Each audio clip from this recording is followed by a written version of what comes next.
I owe you some socks too. Socks. From the 8 out of 10. I sent you the ones I wanted. They're $18. I know, They're but solid. I haven't placed the order yet. Oh, I will guys, though. Please do. I'm also on IR. I hyperextended my knee in Pilates, and JMO put me on IR. I can't do Pilates until January. I did yoga today. Came away okay. Okay. That said, I only did about a quarter of the poses. The rest of the time I spent in child's pose, but hey, progress, not perfection, K Winn.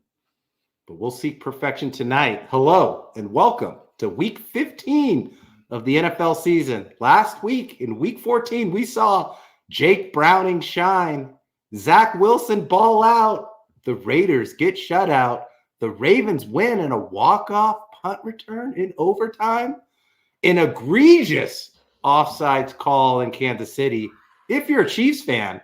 But if you're a Bills fan, it was the right call, and let's go because they're in the playoff hunt. Welcome to another episode. It's a Wednesday night. Thank you for joining. If this is a first-time listener, welcome. Long-time listener, welcome back. Each week we broadcast live on nofilter.net and Caffeine TV. Tonight, we're going to break down 10 Week 15 matchups. We'll talk about Sunday and Saturday games. We'll talk about system quarterbacks.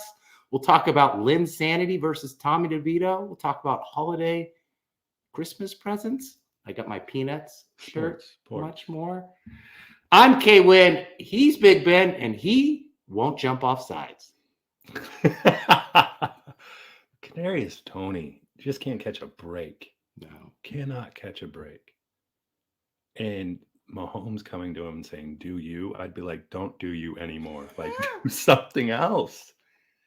Do something. They're trying too hard with him. And Andy Reid coming out and saying, I get no respect from the officials. You should have come over and told me. To be honest, you're a wide receiver. You've done this 100,000 times. Like you look over, you say, am I good? He nods. If he doesn't nod, you got to move back. You don't move forward. If you look over and he gives you the comfortable look away, then you're probably offsides too. And what's with Mahomes confronting Josh Allen? Come on. That was a bad look. He did apologize, which I'm happy that he apologized for, but it was still a bad look. Like, you just congratulate the person on the win. You use that for motivation the next Go yell out Kadarius, not Josh Allen. Chiefs where do you want to get started? I like your Tommy DeVito versus Linsanity, but we need to get warmed up before we get there. Okay. I want to talk system QBs. Since we just touched on to Josh Allen, Pat Mahomes, let's talk to system QBs.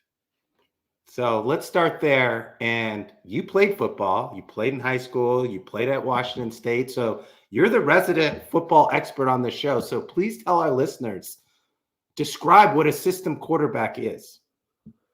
Well, we saw, and by the way, I never played at Washington State. I think what? You told me that when we first met. No. I think you probably overheard me in Hoboken telling some. Never did. You won't see me on a. You were on Mike Price's team. You went to the Rose Bowl. No, I didn't. Were you at the strip club with Mike Price? yes. I was actually in Bama. You were on that team. I was. All right, system QBs. But I will talk about Washington State. And I will keep telling people you played at Washington State. That's perfectly fine. Sure. Like, it doesn't matter. Oh, cool. All right. System QBs. We saw about 7 of them in the Mike Leach era. I don't think any are still in the NFL. Jeff Toole made a moonlight. Some moonlighted as backups. Maybe made some starts throughout, spot starts. But there's about 7 of them. Minshew is actually one of them. He's the last. System QBs are people or quarterbacks that take advantage of a system. Probably the earliest was, who's the guy from Houston in college? And I'm speaking specific to college. David Klingler? Yes. And then Tommy Chang. And then there's been guys that have just thrown for a ubiquitous amount of yards just based on the system. And that's basically an open, let's call it air raid, call it run and shoot, one of the two. But when you're putting the ball up 50 to 60 times a game, that's the system you live in, and you're the beneficiary of that system. Can that exist in the NFL too? Well, if someone creates a system, I think it depends. It depends. I think what we've seen as of late with early draft picks, obviously over the course of the past, say, decade, going with quarterbacks, you're either going to have a system that you believe fits the quarterback you're drafting, or, and usually that's what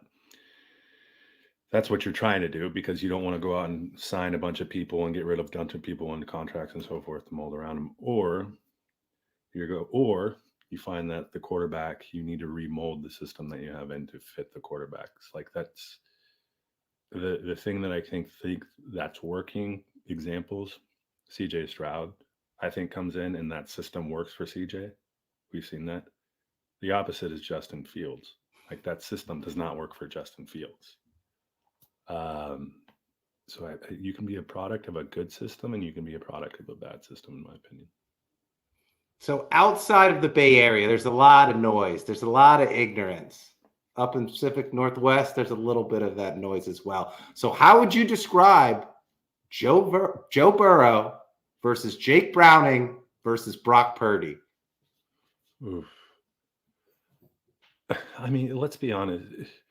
Here, let's take the system quarterback in college versus in college. You don't have three wideouts like T. Higgins, Tyler Boyd, and Jamar Chase. And same with Deebo Samuel, Ayuk, and then let's call Kittle a wideout for all intents and purposes. You just don't have those resources in college. I heard someone say that you could put Gardner Minshew, more or less, on the Niners, and they would still be in the same spot. I mean, so I'm saying those guys are the beneficiary of phenomenal resources and athletes around them, is what I would say. I disagree a little bit. I don't think you could plug Gardner Minshew in and it would look exactly the same. I think it would look I know you were going to disagree a little different. Okay, go. But I want you and our listeners to look at tape. Don't listen to Stephen A. Don't listen to Colin Cowherd. Like, look at Brock Purdy's tape. Like, look at the plays that he's making. Like, it's tight windows throws. He's spinning the ball over linebackers who are in good position. He's accurate. He's not checking down. Like, everything is up the field. Everything is down the field. I think Shanahan has a good system, but he's not Jimmy G in this system. He's not Trey Lance in this system. Let me also say this. Trent Williams is a phenomenal tackle, probably the best in the league. Yes. That offensive line for the Niners is probably go to PFF, and probably you have, 4 out of 5 guys in the top 15, somewhere around there. Cincinnati's offensive line, not quite as stellar, but yet you have wide receivers that can make up for a lot of sins, maybe some bad throws there. You got to take that into account too. Like, that's how many. It's giving him time to throw. Purdy is pretty clean. Like, when you can go, oh, you're not open. Nope. Fourth. Like, this day and age, that's so rare with the athletes on the defensive line. So it's Purdy. He's got a very cush job. Like, if you go to another, all the quarterbacks were sitting in a room, they're like, who's the hardest job? Some would probably say, I don't know. Let's look at whoever's leading. Zach Wilson. Yeah. They have no offensive line. Right. And then they'd go, who has the easiest? Like, Brock Purdy, he could shave during the game. He's getting so much time. You're a system of the resources around you, I guess. You are. I guess what upsets me is if it was like a first or second round draft pick in Kyle Shanahan's system, like, the talk would be different. Like, if it was Kenny Pickett or if it was Zach Wilson instead of Brock Purdy, the narrative would be different. Because it was Brock, the narrative is slightly like, oh, he's only good because he's in Kyle Shanahan's system. But look at these stats the intern brought up. The last 7 weeks, he's had a completion percentage of 70% or greater. The only quarterbacks to do that in NFL history, Joe Montana, Drew Brees, Sam Bradford. Now, is he more like Drew Brees or Joe Montana, or is he more like Sam Bradford? Only time will tell. There is skepticism due to the fact that you said just what you stated. He was the last pick in the draft, right? And people always look at, Tom Brady was pick whatever, 7th round pick, I think. And you're right. The fact that he's performing, the odds are that Shanahan has a better system than the odds are that Brock Purdy's a very good quarterback. And maybe it's both. Maybe it's just both. We'll see in time. That's what's great about sports. We'll see. Knock on wood, when the Niners get to the playoffs, we'll see how they do the playoffs, and we'll see how they do over the next couple of years. Who's the greatest system QB you think you've ever seen? In NFL or in college? Give me college and the NFL. Andre Ware, Oof. who played, I think, before Klingler in Houston. He was good. In the NFL, I'm going to stick with my boy, Kyle Shanahan. Matt Ryan, look at him in Atlanta. He was an MVP under Kyle Shanahan. Shanahan left. He went to the Jets. Went to the Colts, and he was out of these leagues. This podcast brought to you by Shanahan. I do agree with you. He's phenomenal. I do think back to all those guys that were chucking it in the early, I think it was late 90s, I think. Yeah. Tommy Chang, that was just Browning holds, this is something you may not know, I think he holds 4 to 5 career passing records, I think, at UW. Wow. Huge stats. To see him, I think he's going to be one of those guys. He gets paid this offseason. He should. He's going to show well. He'll be starting somewhere. He might be starting for the Seahawks for all we know. Another recent system QB, AJ McCarron. Yeah. We were in New York going to all those Bama games, and they're like, how come he's not getting enough run? He's an NFL prospect. It's he's still in the NFL, but he's not a starting quarterback. You're right. You are correct. God, there's a lot of... Where is AJ McCarron? He's on a team right now. I can't remember. He's either on the Jets or the Titans, because his name almost came up as a starter. I'm gonna call a system as just a college, to your point. The Georgia Bulldogs, whoever they produced, it seems like whoever they produced a quarterback looked really good in college.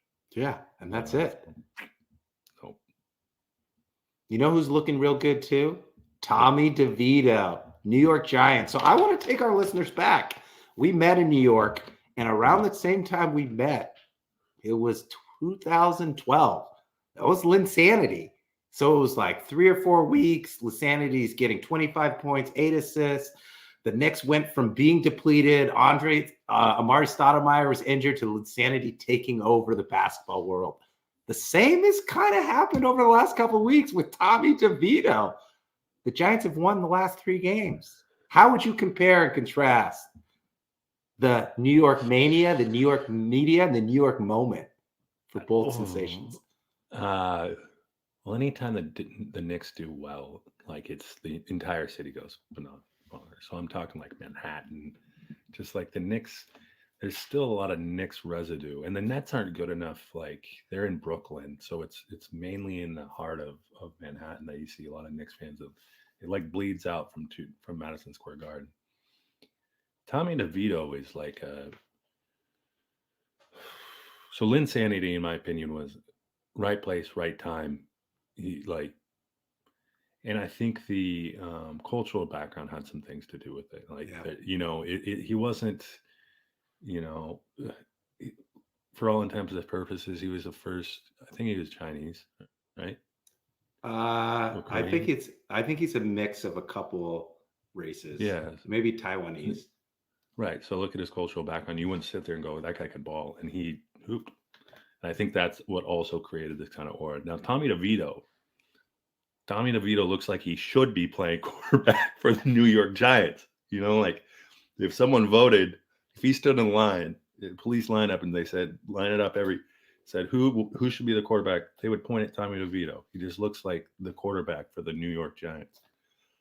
And the reason he's so, I think he's caught such fire is that he looks, I mean, he captures the interest of the entire Long Island. He's so New relatable. Jersey. He's so relatable.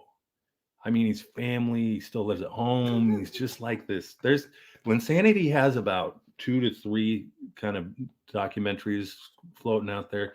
Tommy DeVito, if he keeps going like this, he's going to have 12. Yeah. Like, there's going to be one about his brothers, just an immense. And for a franchise that can't like find it right now, like Darren Waller went out. That's your prize, free agent on offense. Yep. They have 7 wide receivers that can't catch the ball, or like, there's Saquon's battling injuries, 2 yards per carry. Like, they needed something. And that's where they're the same. Like, Linsanity was that for the Knicks. He was something. Tommy DeVito's the same thing for the Giants. He's that something. Well, Linsanity helped give the Knicks that spurt.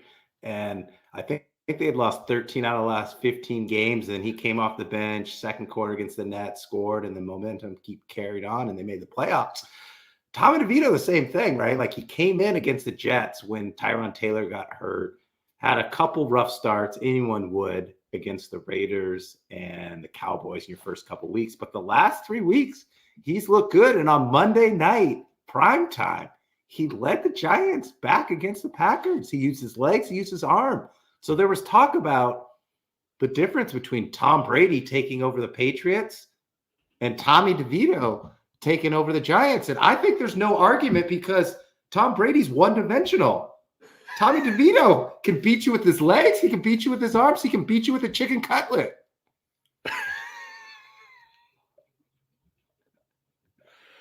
You didn't even come to Jersey. I was just going to ask you, what's your favorite deli in Jersey? Chicken cutlets are good. You mentioned the legs. Here's what I think happened. Like, I bet you this is part of the documentary. Okay. They brought Tommy in. They said, all right, Tommy, here's the playbook. Here's what we want you to run. They figured out he stunk at those plays. And they said, do you. Just like Mahomes said to Tony, he said, Tommy, go do you. And that's what we're seeing. Use the legs. Get open. Just be an athlete. And, I owe Tommy an apology. I owe Tommy an apology, too. We kind of took a shot at him.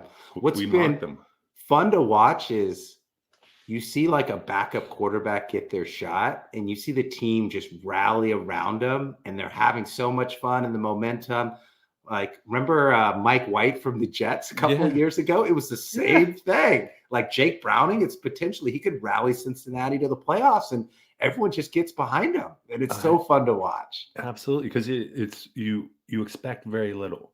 Yeah. Right? It's kind of with Daniel Jones. He just signed that contract. You expect him to run for 150 yards each week and throw through 300.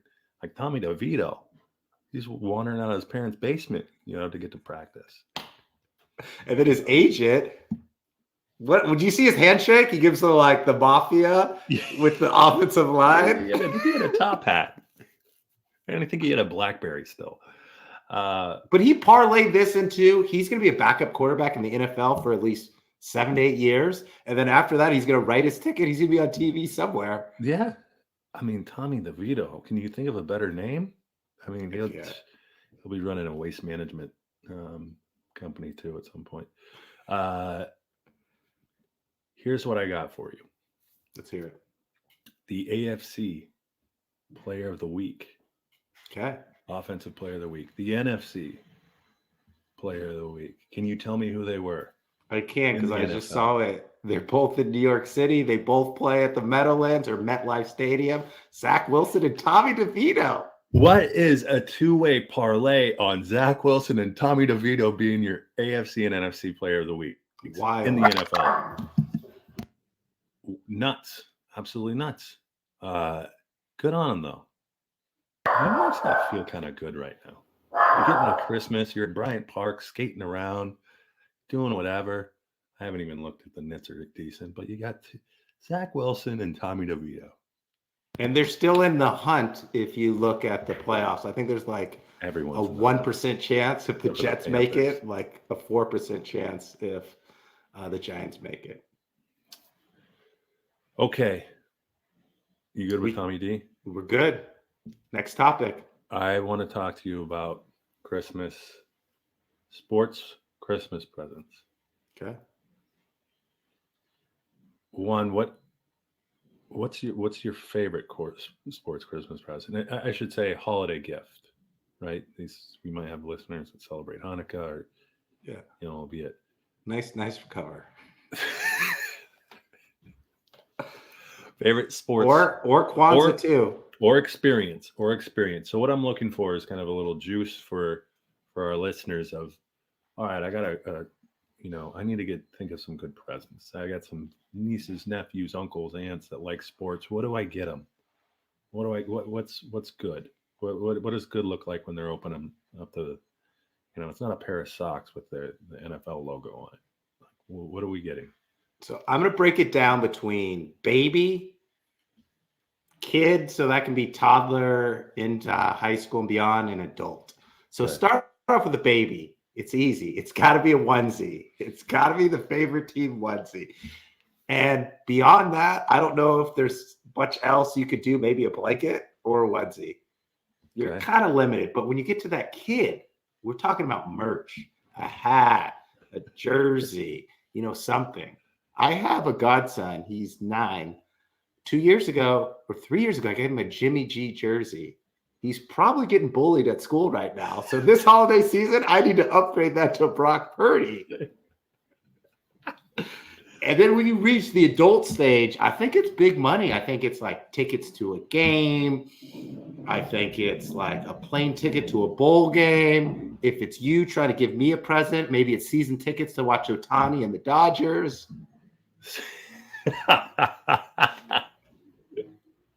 I'll take the train to LA. I actually looked that up.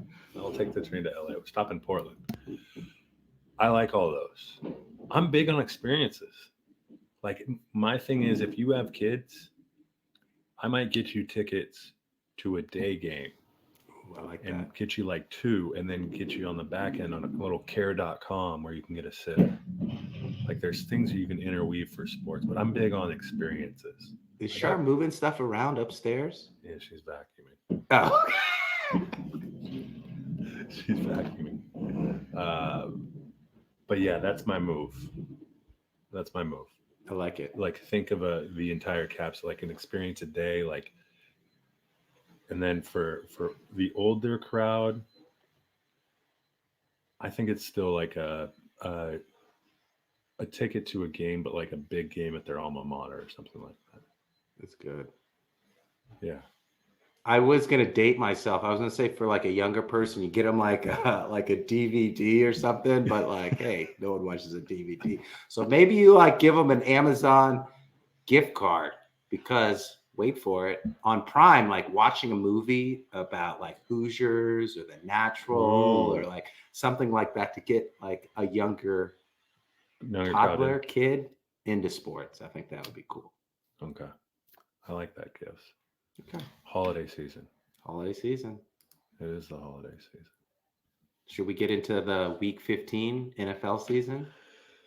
Let's do it. Week 15. We got what, 3 to go? Because we got it. Counting this week 4. 3 to go in fantasy football, but 4 to go for the real ones. Okay. All right. Well, we're broadcasting here on Wednesday night, so we can talk. Who's the leader? Joe Manueli's still the leader. What? He's still in the lead. Week 1, and he's the defending champ. I'm gonna have to win twice. So never mind. Keep going. You can't win. You're right. I can't. So we're gonna break down 10 games here. We're gonna talk about the keys to victory, give you some betting advice, and you're gonna want to pay attention because we're broadcasting on Wednesday night, so we get the great matchup on Thursday between the Chargers and the Raiders. Okay, first game, Thursday Night Football. A big matchup for no particular reason. the Los Angeles Chargers in Vegas. Easton Stick. I love that name. Easton Stick. Throwing to Keenan Allen, and that's about it. So if you have a son and you name him Easton, don't you guide him towards like hockey or baseball? Yeah, absolutely. That's what I was thinking. Easton If you have a kid, if I'm lucky enough to have a kid and I name him Gunner, he better play at a Kyle Shanahan West Coast offense. Gunner win behind center with another check down. Why don't you name him Gunna? Gonna win. Maybe I will. That's 2 points for Gonna win. Actually, you could play basketball too with the name Gunner. You could. Actually, Gunner's got a kind of a bad connotation. Gunner's like a guy that shoots that really shouldn't be. He's just a gunner. Maybe we should be making jokes about that since what happened in Vegas. So, sorry, folks. Just a little lighthearted humor. All right. Chargers versus Vegas. O'Connell versus Stick. Breaking news: Keenan Allen's out. No, he probably gave himself COVID. Not that that's funny, but I mean, probably I wouldn't play in this game either if I was Keenan Allen. So, Easton Stick, where do you go to college? North Dakota State. And you know what that rings? Great quarterbacks. Carson Wentz, Trey Lance, and Easton Stick. He's making his first start in 5 years. He's got records. In 5 years he started previously? No, he's played before, but he's never started in his 5-year career. I see. Okay. He's definitely going to win. So I read somewhere, this is how long he's been in the NFL. They drafted him when Phillip Rivers was still in the Chargers. That's how long he's been in the NFL. He's been just waiting for this. I bet you he doesn't even make it to the game. He goes a little bonkers in Vegas. Doesn't make it to the game. Most wins by a starting quarterback in NCAA Division I FCS history. He finished with close to 9,000 passing yards, 88 touchdowns, and 2,500 rushing yards. So, like Tommy DeVito, he can beat you with his legs and his arm. Tell you what, how many wins did Trey Lance get in the NFL? Like 2. Okay, Easton wins the next 4. He could double up Trey Lance. Josh Jacobs might be out. They talked about last week's Steelers Patriots game as being the lowest scoring game in Thursday night history. This actually might be the lowest scoring. If there's any betting fans out there, please take the under. Please call Wheezy, put money in. I want the under on this game. Okay. What is the under? I'm going with the Raiders here. I mean, Easton's had a whole week to practice, but Keenan Allen's out. Eckler, we're still waiting for him to take that next step. The only way the Chargers can win is if they pound the ball and chuck it to Eckler. But I think the Raiders are going to pull this one off in Vegas. Give me the Raiders. Raiders. Okay, I'll take the Raiders too. Over-under's at 34.5. Devontae Adams might play and score 6 touchdowns. He better. He's on my fantasy team. We talked way too long about that awful Thursday night game. Moving on to Saturday. The best time is the holidays, and the best time is when you get those games on Saturday and Sunday. We've got a good one. We've got Pittsburgh at Indy. Oh, both 7 and 6. This means something. God, did you see Ben Roethlisberger apparently called out Mike Tomlin for their loss last week? And just how apparently Ben Roethlisberger says when he doesn't see the Steeler way. It was I think he was drinking on his own podcast and kind of get a little carried away. Gardner Minshew's hanging tough. Is Taylor back? No, I think he's going to miss at least one more game. Steelers have nothing on offense. Mitch Trubisky, Pickens, Jalen Warren, Najee Harris. No, they have nothing. I'm going with the Colts at home. I'm with you. I can't come onto this podcast this week and pick against the Colts when last week I told you Shane Steichen was going to be the NFL Coach of the Year. I'm going Colts here. Michael Pittman is taking that next step forward. We're going to see a lot of 6, 7, 8-yard outs. Zach Moss is going to play well, and Minshew is going to sling it down the field to Josh Downs. Give me the Colts here. Why I like this matchup is because I believe this is 6 and 7 in the playoff picture right now, which is very important because more than likely the 7 is going to play probably the Dolphins, and the 6 is probably going to play the Chiefs. So they're trying to win and move up and get ahead of the Browns here. So big win for the Colts here. I don't see either team losing on purpose, K Winn, just to semi-improve there. No, but here you go. Quick sidebar here because some of these games are good and some of them aren't. Right now in the AFC, there are 3 teams that are 8 and 5. You've got the Browns, Chiefs, and Jags. You've got 6 teams that are 7 and 6. Steelers and Colts, they're in the hunt right now. They're in the playoffs. Then you have the Texans, Broncos, Bengals, and Bills. Which of those teams do you think are going to make the playoffs, Big Ben? I have to choose how many out of how many? Let's just go out of the 6, 7, and 6 teams. Right now, 2 of them are in the playoffs, and there are 6 of them. So I'll give you the 6 teams, and you tell me which 2 you think will make it. Okay, go. You've got the Steelers and the Colts that are in as of today, and then you've got the Texans, the Broncos, the Bengals, and the Bills. Just give me 2. Bills and Bengals find a way. I'm with you on the Bills. I'm saying the Colts figure it out. I'm going to Really? go. Yeah. Really? Because Houston's hurt. They figured out all they can figure out. Like, I think the Colts have peaked. But look who's going to win that division. Yeah, Jacksonville, okay. Houston's got injuries. Colts can slide in. Okay, I got you. Let's move on. Detroit and Denver. This game is. What happened to America's team, Big Ben? Mid-season swing. I'm around St. Brown drops at like a lot of drops with the Lions.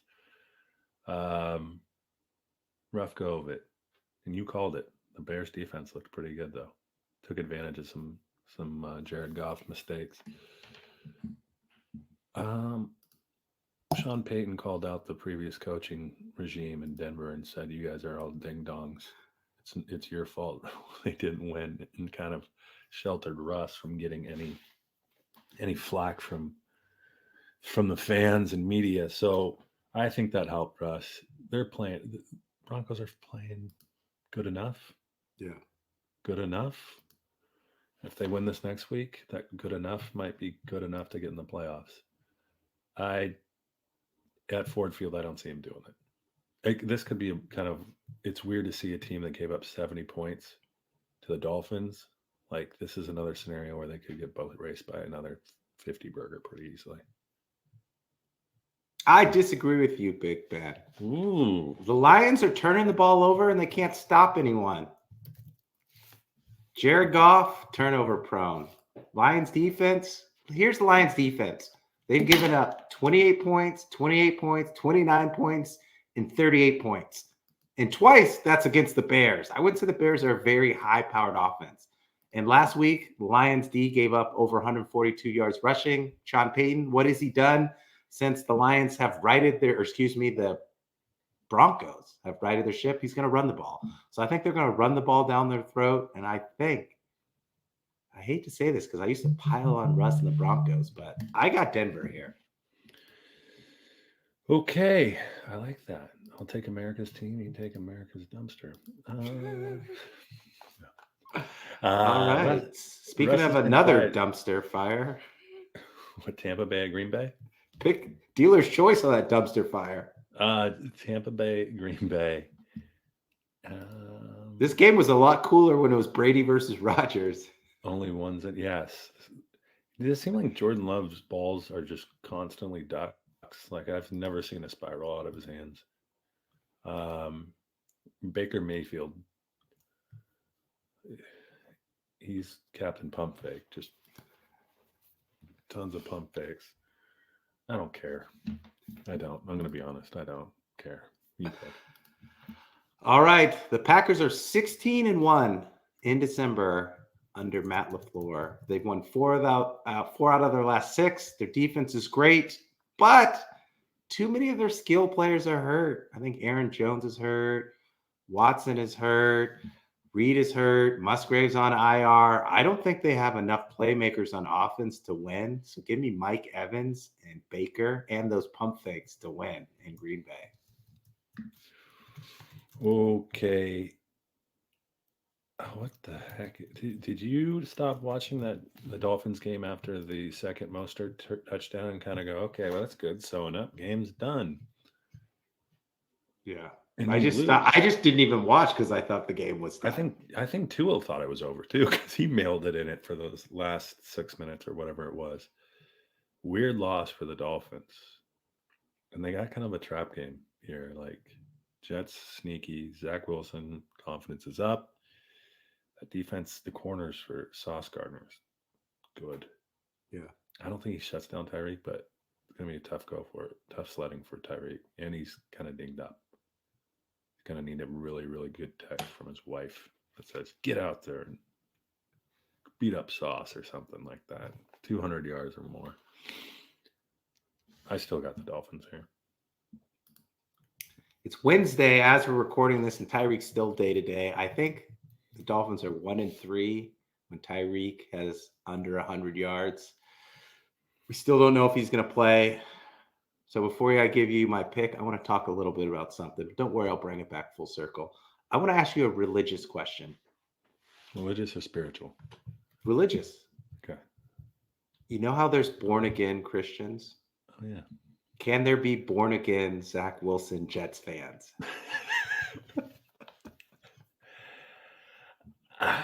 He looked good last week. He did. I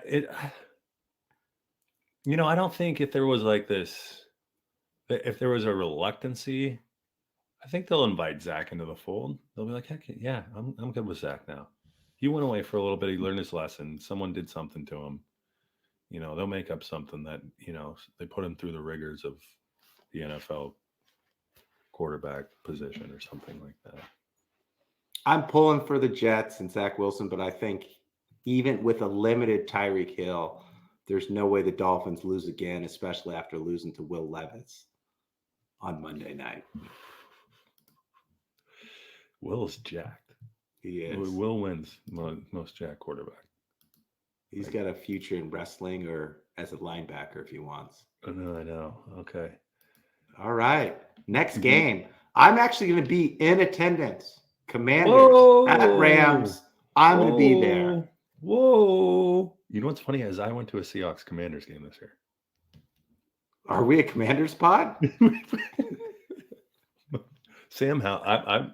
I'd bet I put some money on Sam Howell at a futures MVP vote. Yeah, why not?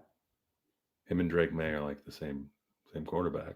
But. Except one will be in the Canadian Football League and one will be in the NFL in a couple of years. Who will that be? Sam, I don't know. Give me the Rams. I'm going to the home game. I'm inviting some customers for work. I got to root for the Rams, but I think the Rams will easily win. If you saw that game last week against the Ravens, Stafford looked great. The Rams offense was clicking.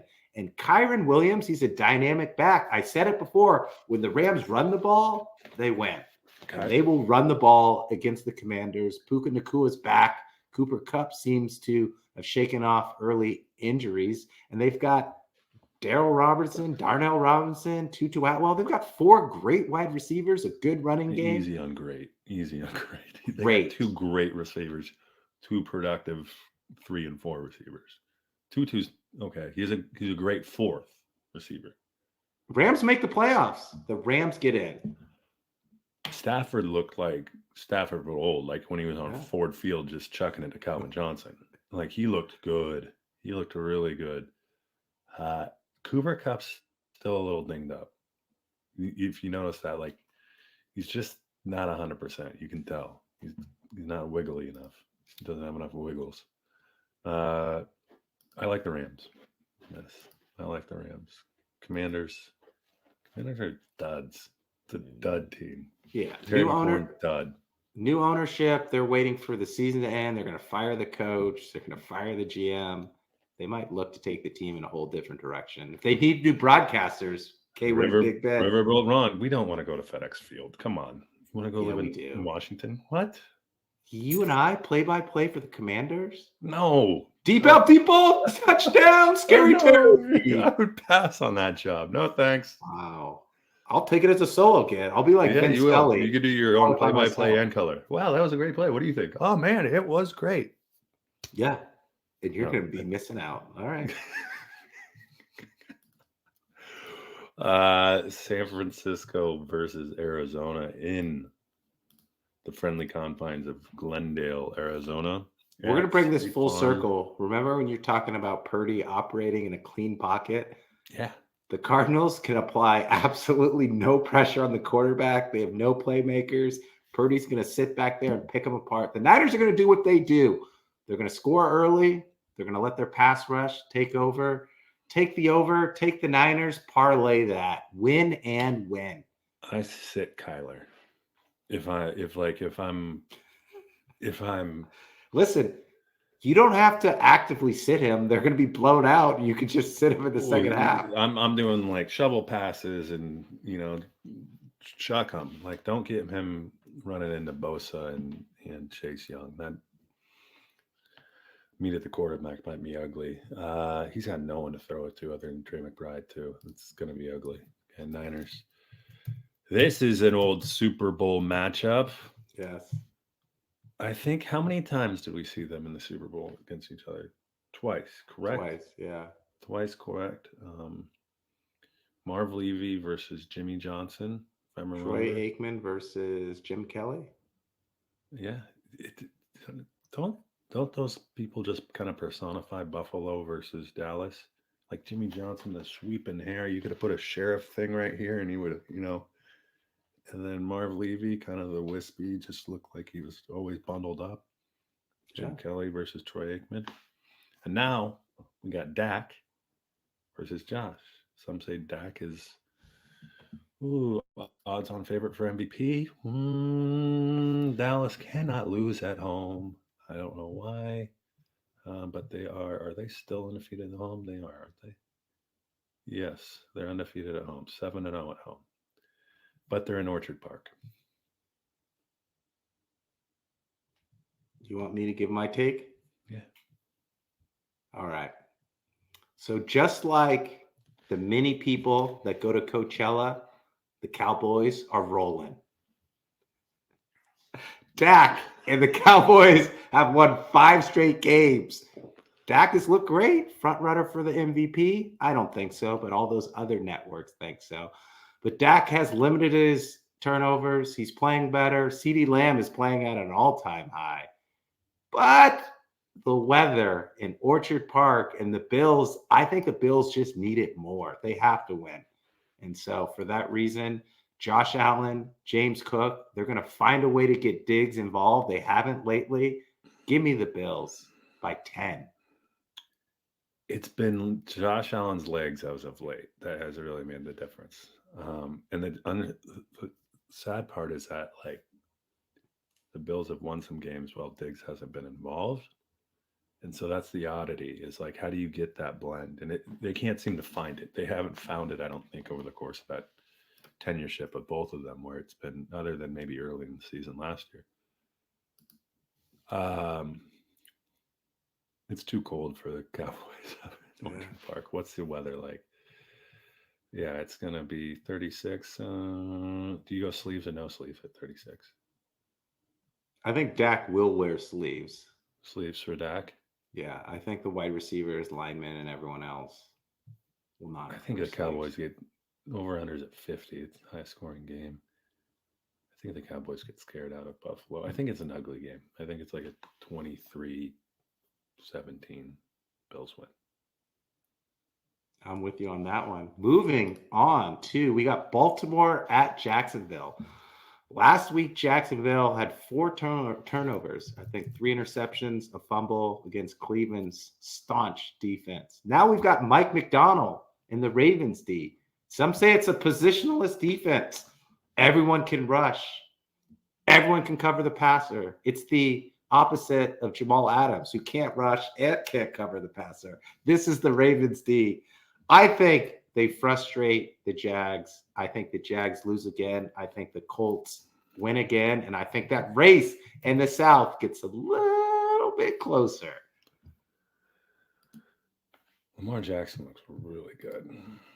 Like, really good. He's making everyone else look really good around him, too. And they're finally starting to figure out their weapons. Like, the Ravens have all these different skill players. He had a score last week, like Flowers. Odell Beckham is playing at a really good. Really he looks elite. Level. Like, the Ravens are my odds-on Super Bowl favorite if they like continue. It's just that gritty team. John Harbaugh's great coach. Yeah, I agree with everything. Jacksonville is gonna. Those two teams don't mesh. Well, I think the Ravens kind of they'll exert their will. I don't know who's at running back. Is it Keontae Williams or who's Gus Bus or Justice Hill? It doesn't matter. No, it's Keaton Mitchell and Gus Bus and Lamar when he wants to run. Right. Ravens win. All right. Monday Night Football, K Winn. Game of the week. They flexed this out. They flexed it out because this is going to be a knockdown, drag out. No. Did they flex it out? They flexed the Sunday game out to Monday game. This was a Sunday game. Okay, all right. So they flexed the Seahawks Eagles out in the Monday. You should have seen the uproar. Rant and rave. So wait. Monday night's better than Sunday night. Listen. There's a column in the Seattle Times. It's called Rant and Rave. It's where people complain about stuff or pay compliments of stuff.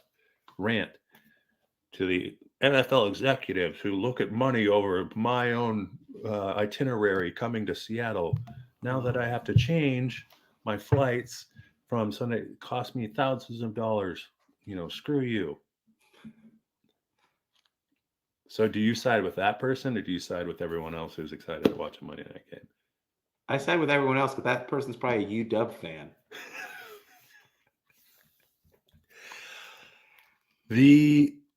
Here's the feedback that we're getting from our quarterback conundrum. Drew Luck looked interesting.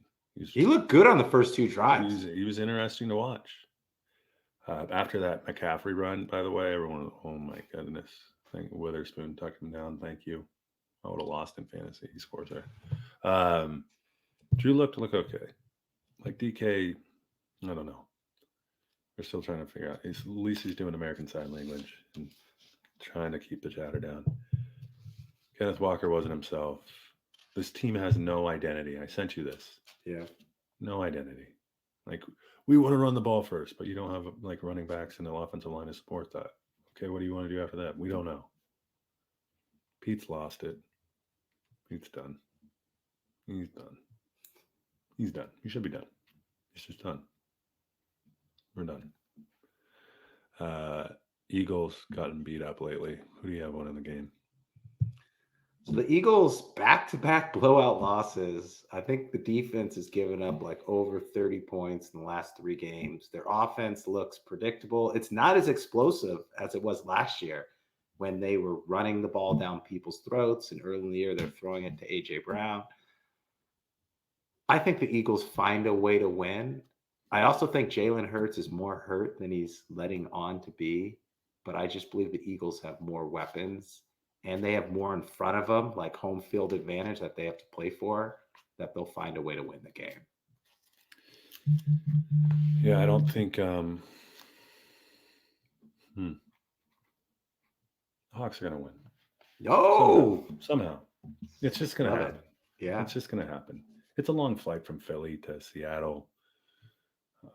We don't have any good cheesesteaks around here. None. You don't find any good cheesesteaks. You got Dick's. They can get a burger. No, it's not the same as a cheesesteak. Actually, Dick's is good. Don't tell them about that. Hawks are going to win this game. All right. So we break down our picks and get out of here? Yeah, we got Raiders, Colts. You got Broncos. I got Lions. Bucks, Dolphins, Rams, Niners, Bills, Ravens. You got Eagles. I got Hawks. This is what happened last time. There's a couple deviations, and I hit all mine. So that probably will happen. I'm going to go perfect 10 for 10. All right. Well, thank you for joining us. Week 15, Big Ben and K Winn live every week. Tonight it's Wednesday on nofilter.net and Caffeine TV. If you miss us, you can go back and watch us on demand anytime, nofilter.net and Caffeine TV. You can also see our highlight reel at Big Ben K Winn _ TikTok, Twitter, X, Threads. We're everywhere. That's at Big Ben K Winn _ The documentary for Tommy DeVito and the documentary on Big Ben and K Winn may or may not be out soon. Depends on if I take that commander's job. I could see you sitting up there at FedEx Field. All right, here we are. Big old poncho, whatever you're going to have to wear. Oh, man, get your Christmas presents. Get your sports experiences. Buy the tickets before they go up in price and round it out with a sitter or something else, maybe a nice little dinner in the, near the stadium. Maybe you'll pitch in a couple bucks for parking. Boom. Boom.